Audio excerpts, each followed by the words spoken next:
अस्सलाम वालेकुम। साईं असांखे संगत जो फरमाइश आहे त लतीफ़ सरकार जाके बैठ के ॾोर ॿुधायो, उहो असां पेश था कयूं, महिरबानी करे गौर सां ॿुधिजो।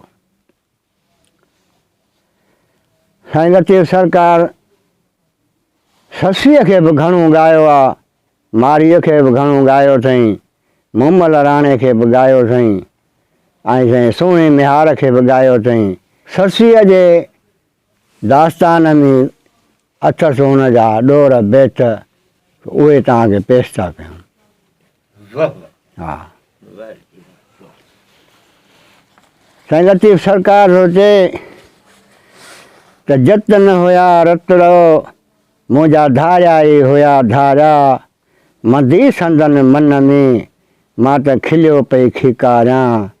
अॼूं शाह लतीफ़ चए अदा सुबुह पई सारियां, त जतन आहिनि जूह में। हा नी, पर अञा लतीफ़ सरकार सोचे चए हितां उथी हलंदासीं, खणी पेर पुनल जो, पेर छॾियां पुनल जो, आहियां जानब जी जुती, छो जो साईं आर्य जे औलाद में मुंहिंजी पुनल मंझि पती, छॾे ससुई सुञ में वियाथ में आधीअ जो उथी। साईं अॼूं शाह लतीफ़ चए सूरनि जी सुती, अदा मूंखे ॾेई आहे ॾेर ॾोहाली।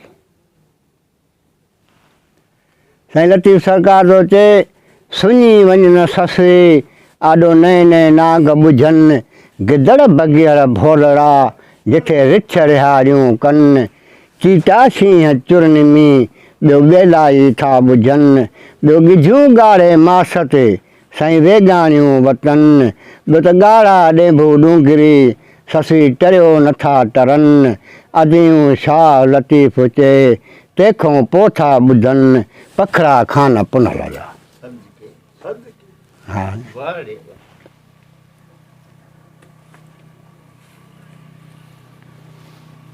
साईं पर अञा लतीफ़ सरकार सोचे त अॼु दुआ कयो त जेॾियूं उठ आरीअ जा मरनि,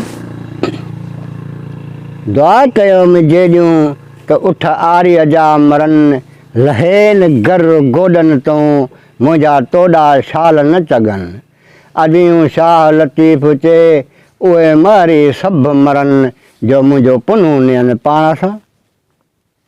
वरी साईं ससुई चए थी त हाणे संभाले वई ससुई, वरी शाह लतीफ़ सरकार ॿितरियां बैत ॿधो आहे, चए थो न दुआ कयो जेॾियूं त उठ आरीअ जा बचनि, होॾो चए थी त मरनि, वरी उते जो उते लतीफ़ सरकार दुआ थो कराए त जो बचनि, छो जो बचंदा। दुआ कयो जेॾियूं त उठ आरीअ जा बचनि, लहे निन घर गोॾनि तूं मुंहिंजा तोॾा शाल तगनि। अदा अॼूं शाह लतीफ़ चए उहे महरी शाल बचनि, जो पुनू त नियनि मुंहिंजो पाण सां। न त हूअं त प्यादो वञे हा न साईं, जे उठ जहिड़ा हूंदा त पुनल खणी त विया न। हाय हाय हाय, सुभान अल्लाह। साईं अहिड़े हिसाब सां मालिक साईं सभिनि जा बेठा आहिनि, भला चया आहिनि सभिनी, पर अहिड़े हिसाब सां लतीफ़ सरकार जेको आहे सरताज आहे हर सुघड़नि जो, ऐं जेको आहे सो अलाह जो प्यारो बानू बि आहे, अलाह जो वली बि आहे। पोइ अहिड़े हिसाब सां लतीफ़ सरकार घणो कुझु ससीअ खे ॻायो आहे, ससीअ सां तमामु घणो कुझु हुनखे ॻायो अथई। साईं ससीअ चयो हाणे साईं जेॾी महिल पुनल खणी विया ससीअ वटूं, त ससुई जेको आहे सो सुबुह जे टाइम में वॾा रोड राड़ा कया अथई, वॾियूं वॾियूं कयूं अथई, का वसण न पहुतल, सिज उभिरी वियो, उन खां पोइ अचे सर्तियूं पहुतल।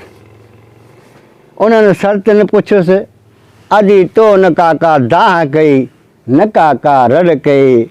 हाणे साईं जेको आहे सो उन्हनि सर्तियुनि खे ॿुधाए पई, अॼु जॾहिं पुनल खणी विया त मूं कीअं न दाह कई हूंदी, मूं कीअं न साईं रड़ कई हूंदी। हाणे चए पई त हेॾे शहर भंभोर में अॼु रोज़ु राड़ो थियो हा मूं त रोज़ु राड़ो कयो हो हेॾे शहर भंभोर में हेॾे शहर भंभोर में अॼु रोज़ु राड़ो थियो पर अॼु पुन खां पोइ सुते साथ वियो पुन खां पोइ मां साईं ॾींदसि बाहि भंभोर खे अड़ा मुंहिंजो सुते साथ वियो हाणे पुन खां पोइ अॼु मां बि ॾींदसि बाहि भंभोर खे पर लतीफ़ सरकार चयो आहे ओखा पंध पहाड़ जा ओखा पंध लकनि जबलनि जा पर अदा हाणे ॾोलणा पिया अदा पुन खां पोइ हाणे मूंखे ॾूंगर ॾोलणो पियो पुन खां पोइ अॼु मां ॾींदसि बाहि भंभोर खे हा छो जो अॼु सुते साथ वियो अॼु सुते साथ वियो पुन खां पोइ मां ॾींदसि बाहि भंभोर खे